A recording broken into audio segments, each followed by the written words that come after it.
신약 성경에서 왕이라는 단어가 제일 많이 나오는 책이 어디일까요? 어떻게 하셨습니까? 맞습니다. 마태복음입니다. 벌써 본문 1절에 왕이 한 명 소개됩니다. 누구입니까? 헤롯입니다. 나쁜 사람입니다. 그리스도인들이 알기에는 나쁜 사람인데 이 헤롯은 기독교인들 외에 일반 역사에서는 헤롯을 대왕이라고 부릅니다. 대왕이라는 호칭은 아무한테나 쓰는 것이 아닙니다. 대왕이라고 불릴 만큼 헤롯은 업적도 많고 유능한 왕이었습니다. 지금도 이스라엘의 주요 건축물, 요새, 수로 이런 것에는 헤롯의 작품이 많습니다. 당시에 그리스에 여러 신전들이 있었고 로마의 건축물들이 많이 있었지만 그 모든 것을 능가하는 최고의 건축물을 헤롯이 세웠는데 그것이 뭐냐 하면 예루살렘에 있는 헤롯 성전입니다. 지금은 가서 봐도 없고 무너지고 없는데 그 당시의 기록에는 전면이 황금으로 덮여 있어서 웅장함, 찬란함 그 자체였다고 합니다. 예루살렘 성전을 보지 않고서는 위대한 건축물을 보았다고 말하지 말라라는 기록도 있다고 합니다. 헤롯이 다스릴 당시가 지중해 격동기였는데요. 그때 헤롯은 외교도 잘하고 정치도 잘해서 이스라엘이 로마의 완전한 속국이 되는 것을 헤롯이 부분적으로 막았다고 합니다. 그러니까 헤롯은 악한 왕이기는 했지만 외교도 잘하고 건축도 잘하고 훌륭한 정치인으로 인정받는 사람이었습니다. 이제 본문은 헤롯 왕이 아닌 두 번째 왕을 소개합니다. 2절 말씀입니다. 다 함께 다시 한번 2절 말씀을 읽어보겠습니다. 시작.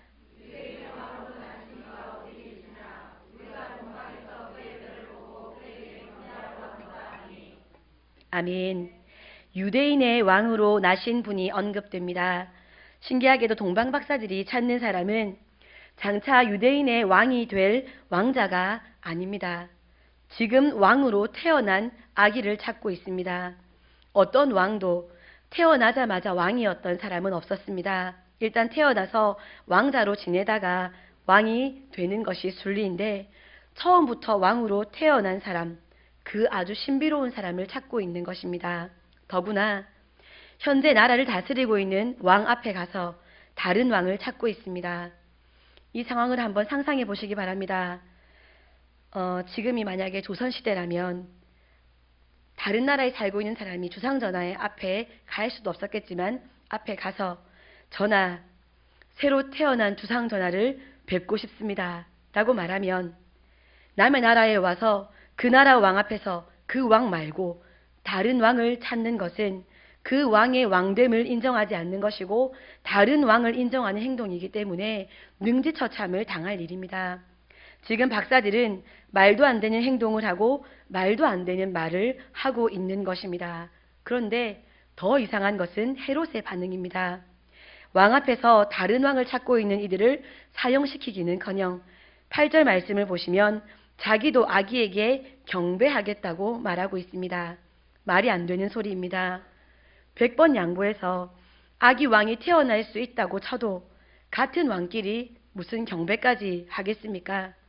왕이라고 인정을 해도 경배까지 할 필요는 없습니다. 헤롯의 이런 반응도 참 이상합니다.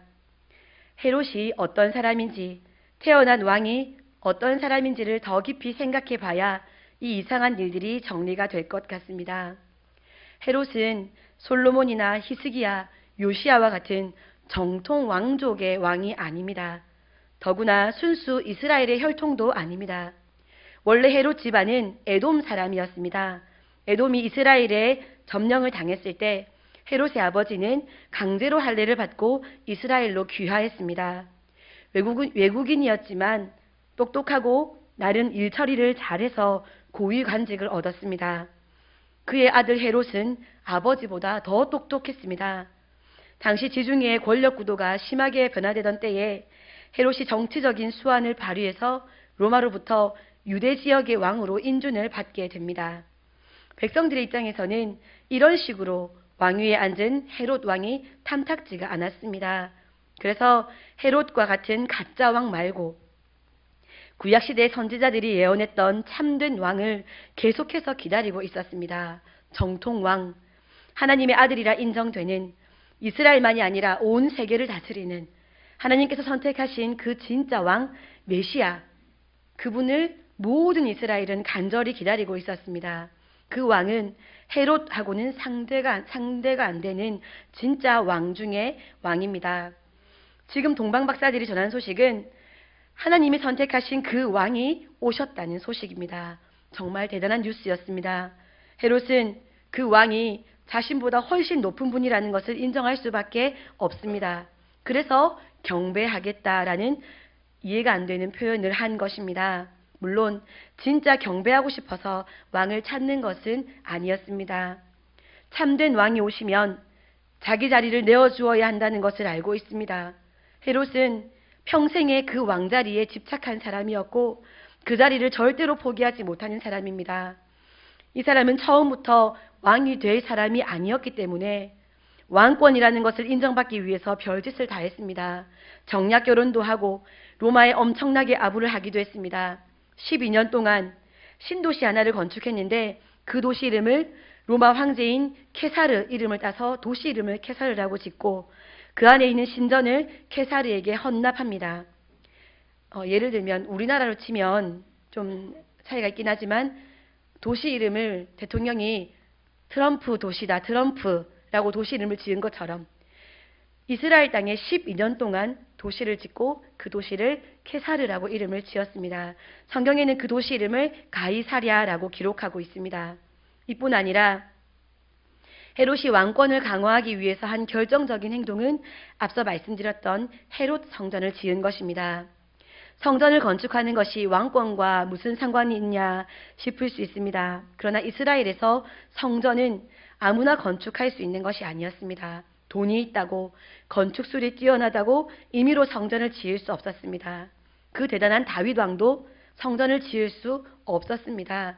하나님께서 허락해 주셔야 지을 수 있는 것이 성전이었기 때문에 이런 배경에서 헤롯이 성전을 지었다는 것은 자신이 하나님의 선택을 받은 왕이라는 것을 보여주고 싶어서 한 행동이라는 것입니다. 헤롯은 가능하면 웅장하고 화려하게 성전을 지어야 했습니다. 그래서 헤롯 성전의 전면을 황금으로 도배했습니다.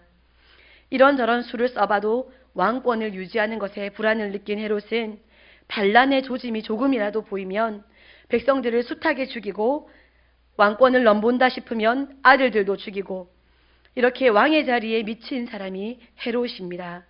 오늘 본문 이후를 보면 자신의 왕권을 위해서 2살 이하의 아이들을 모두 죽여버리는 대학살을 감행합니다. 이런 헤롯에게 왕의 자리를 절대 뺏길 수 없다고 그 자리를 지키기 위해서 어떤 수라도 다 행동하는 그 헤롯에게 동방 박사들이 진짜 왕이 오셨다는 소식을 전한 것입니다. 4절 말씀을 보시면 모든 성경 전문가들을 다 불러서 그리스도가 어디에서 나겠는지를 묻습니다. 그래서 태어날 장소가 베들레헴이라는 것을 알아본 후에 박사들에게 별이 나타난 시점을 자세히 묻습니다. 아이의 나이를 대략으로 알아내기 위해서였습니다. 나중에 16절에서 베들레헴의 아기를 학살할 때 그냥 대충이 아니라 박사들에게 자세히 알아본 그때를 기준하여 2살부터 그 아래로 다 죽이라고 명령합니다. 헤롯은 참된 왕을 집요하게 찾았습니다. 경배하고 싶어서가 아니라 죽이고 싶어서 찾았습니다.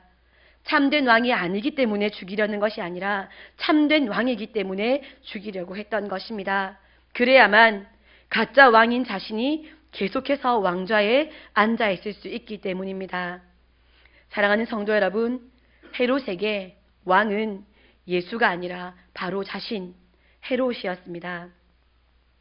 헤롯의 얘기는 여기까지만 나누고요. 이제 우리들의 이야기를 하겠습니다.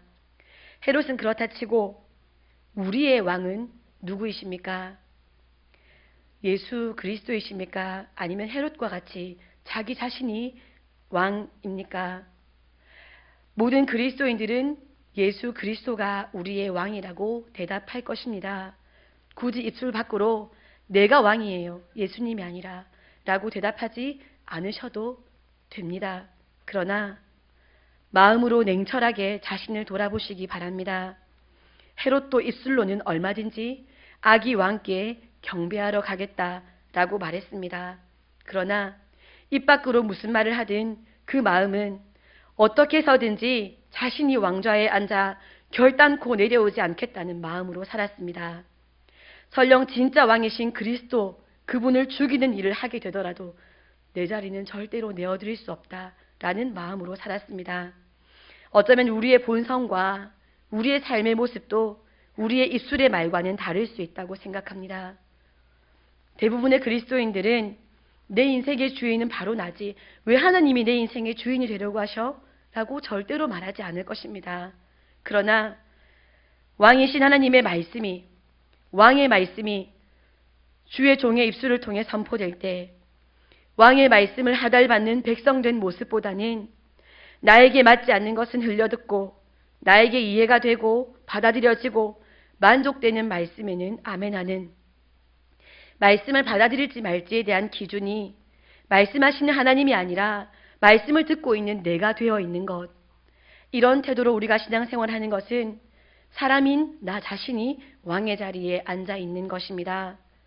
교회가 함께 소원하며 달려가는 길에 나는 바쁘니까, 나는 피곤하니까, 나는 그 일에 동의하지 않으니까, 나는 교회의 다른 사역에 열심히 수고하고 있으니까, 이런저런 다양한 이유를 들어서 내가 할지 말지, 내가 좋아할지 싫어할지, 긍정적으로 받아들일지 말지를 다른 누군가가 아니라 내가 결정하는 것, 내가 결정한 대로 살아가는 것, 내가 결정한 대로 교회에서 움직이는 것, 내가 결정한 대로 행동하는 것, 내가 결정한 대로, 내가 옳다 생각하는 대로 자녀를 양육하는 것, 그 사람은 백성의 자리에 앉아 있는 것이 아니라 왕의 자리에 앉아 있다는 것을 시인해야 합니다.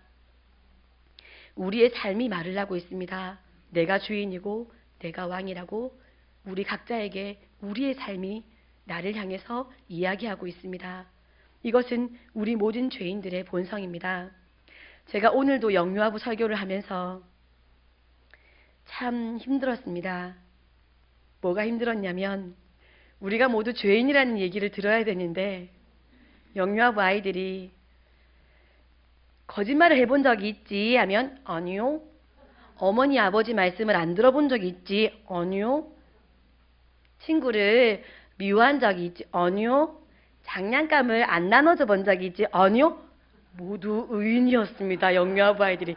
어떻게 하면 이 아이들의 마음속에 나는 죄인이다라는 것을 불러낼 수 있을지 참 오늘도 그 부분이 힘이 들더라고요. 아이들은 자기들이 절대로 거짓말을 하지 않았다고 생각하고 있더라고요. 우리는 우리 자신에게 내가 지금 왕의 자리에 앉아 있구나 하는 내 삶의 증언을 보면서 고백할 수 있었으면 좋겠습니다. 사랑하는 성도 여러분, 예수님은 나의 위로자이고 목자이십니다. 이런 말씀에는 얼마든지 아멘 할 수 있습니다. 나의 보호자이시고 나에게 복을 주시는 분이십니다. 감격적으로 받아들일 수 있습니다. 그러나 나에게 부담을 주시는 말씀을 하시고 내가 이해가 되지 않는 요구를 하실 때 나에게 시간을 드리라고 하고 나에게 몸을 드리라고 하고 나의 의견을 내려놓으라고 하시고 나에게 물질을 드리라고 하시고 내 마음을 드리라는 하나님의 말씀 앞에서는 그 순종의 요구에는, 그 부담감에는 거절하는, 사실은 왕의 자리에 내가 앉아 있는 것이 우리 모두의 현실입니다. 나를 왕의 자리에서 끌어내리시려는 부담스러운 요구는 고개를 돌리고 싶습니다. 그것은 마치 담임 목사님의 기분대로 나에게 하시는 말씀이라고 그냥 그렇게 치부하고 그 말씀은 하나님의 뜻이 아니라고 생각하며 순종하고 싶지 않습니다. 왜냐하면 왕의 자리를 내어드리고 싶지 않기 때문입니다. 만약에 예수님께서 왕은 네가 해라. 나는 너의 곁에서 너를 사랑해주고 너를 보호해주고 너에게 복을 주고 잘되고 잘되게 해주고 나 너를 위로해주고 너를 지켜주는 역할만 하겠다라고 말씀하시면 예수님 믿을 사람이 엄청 많을 것 같습니다. 아니 벌써 이미 그런 식으로 예수를 가르치고 그런 식으로 예수를 믿는 교회와 성도들이 많습니다. 그런 신앙은 가짜 신앙입니다.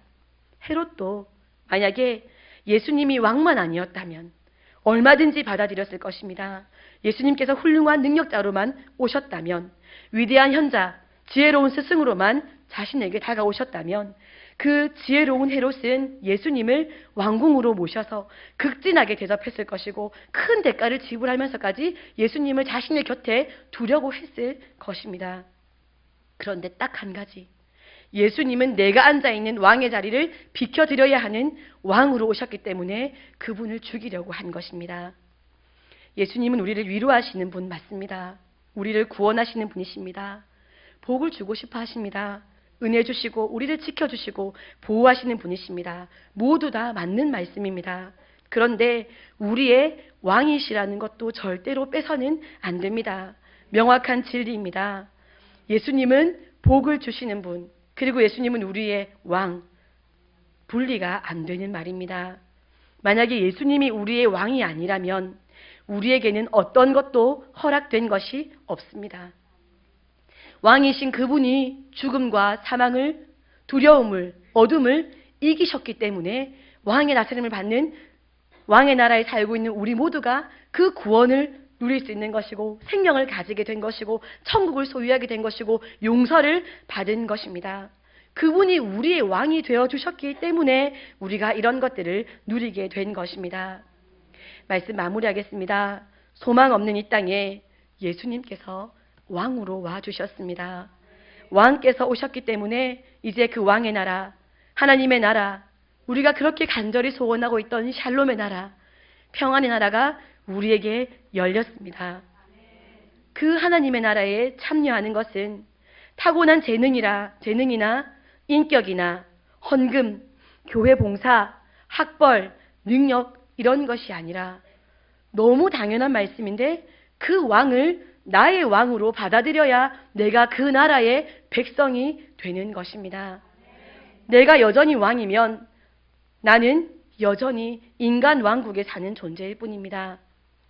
안타깝게도 하나님이신 예수님께서 왕이신 그 나라가 열렸지만 자신의 왕권을 포기하지 못해서 훌륭한 인격으로 본을 보이며 살지만, 교회 예배를 빠짐없이 드리지만, 교회에 열심히 봉사하지만, 많은 헌금을 드리지만 여전히 왕좌만큼은 내어드리고 싶지 않아서, 포기하고 싶지 않아서 그 왕 앞에서 등을 돌리는 사람들이 많습니다.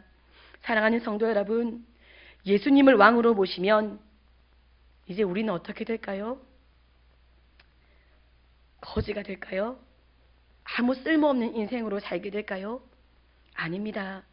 오히려 그 왕이신 예수와 더불어 진정한 왕 노릇을 하게 된다고 요한계시록 5장에서 말씀하십니다.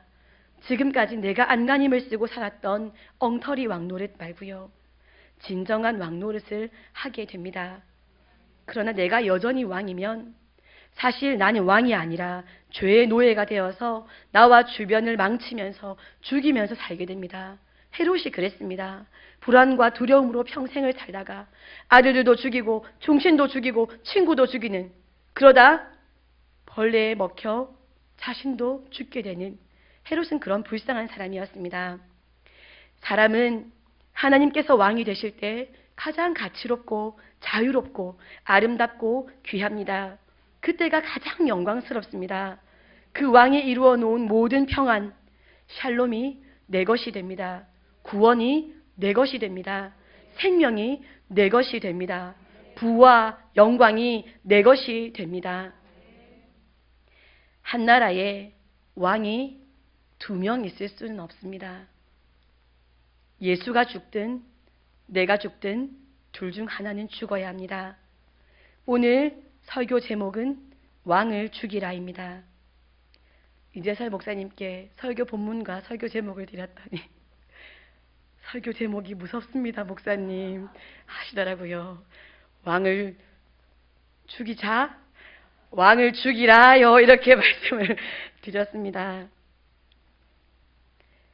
죄의 노예로 사는 엉터리 왕인 내가 죽을 것인지, 내 왕좌를 빼앗기고 싶지 않아서 진정한 왕이신 예수님을 죽일 것인지, 헤롯은 참된 왕 예수를 죽이는 것을 선택했습니다. 어떤 왕을 죽일지 잘 결정하시는 우리 새벽교회 성도님들 되시기를 소원합니다. 기도하겠습니다.